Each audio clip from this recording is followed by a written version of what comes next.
Hello friends, जय माताजी, जय श्री कृष्ण। स्वागत है तमारू मारा किचन में। तो फ्रेंड्स, विचार आवे कि रोज शाक में शुं बनावुं अने एकदम टेस्टी फटाफट बनीने रेडी पण थई जाय।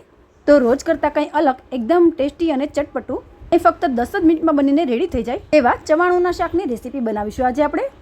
अने गुजरातीओनुं फेवरेट फरसाण चवाणुं तो मोस्ट ऑफ बधाना घरमां होय ज छे। तो रेसिपीने स्किप कर्या वगर जरूरथी जोजो अने चेनलने सब्सक्राइब ना करी होय तो जरूरथी करी देजो। तो चवाणुंनुं शाक बनाववा माटे अहींया आपणे एक कढ़ाईमां 2 चमचा जेटલું तेल गरम करवा मूकीशुं। तो तेल गरम थाय एटले अर्धी चमची जेटली राई एड करीशुं अने राई फूटे त्यार पछी अर्धी चमची जेटલું जीरुं एड करीशुं अने 1 टीस्पून जेटली हींग एड करीशुं। त्यार पछी मोटी एक डુંગળીને आ रीते झीणी कट करेली छे ते एड करी देशुं अने गैसनी फ्लेम आपणे मीडियम टू हाई राखीशुं।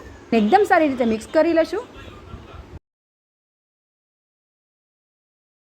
हवे मोटी 1 चमची जेटली आदू मरचा अने लसणनी पेस्ट एड करी देशुं। हवे गैसनी फ्लेम मीडियम राखीशुं अने डુંગળીને थोड़ी कूक थवा देशुं।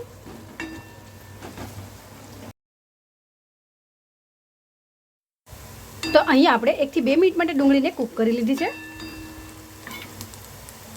हवे तेमां मोटा 1 टामेटाने आ रीते झीणुं कट करी लीधुं छे तेने एड करी देशुं अने टामेटा थोड़ा सॉफ्ट थाय त्यां सुधी तेने थवा देशुं।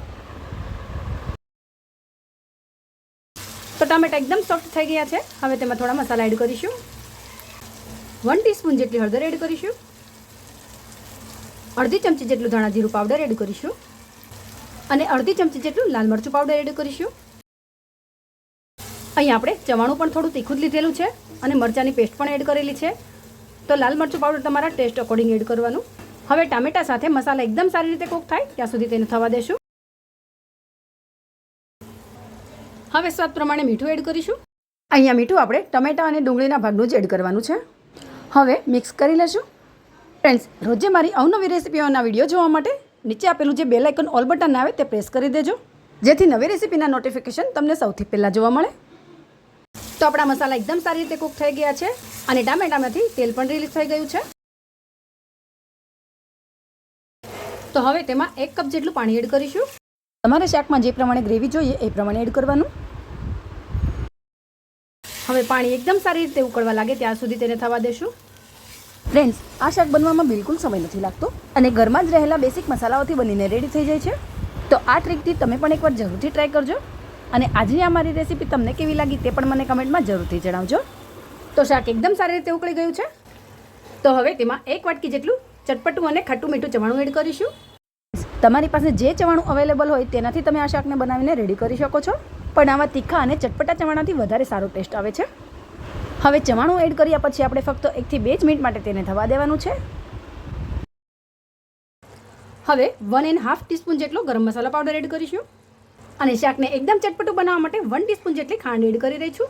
ફ્રેન્ડ્સ, ખાંડ અહીંયા ટોટલી ઓપ્શનલ છે। જો તમને પસંદ હોય તો એડ કરવાની, ના પસંદ હોય તો સ્કીપ પણ કરી શકાય। ને અહીંયા તમે શાકને વધારે ટેસ્ટી બનાવવા માટે થોડો લીંબુનો રસ પણ એડ કરી શકો છો। તો હવે 1 થી 2 મિનિટ જેવું થઈ ગયું છે। આપણું શાક પણ રેડી થઈ ગયું છે। તમે જોઈ શકો છો ફ્રેન્ડ્સ, શાકમાં ગ્રેવી એકદમ સરસ રીતે થીક થઈ ગઈ છે અને આપણું શાક પણ રેડી થઈ ગયું છે। તો હવે આપણે ગેસની ફ્લેમ બંધ કરી દઈશું।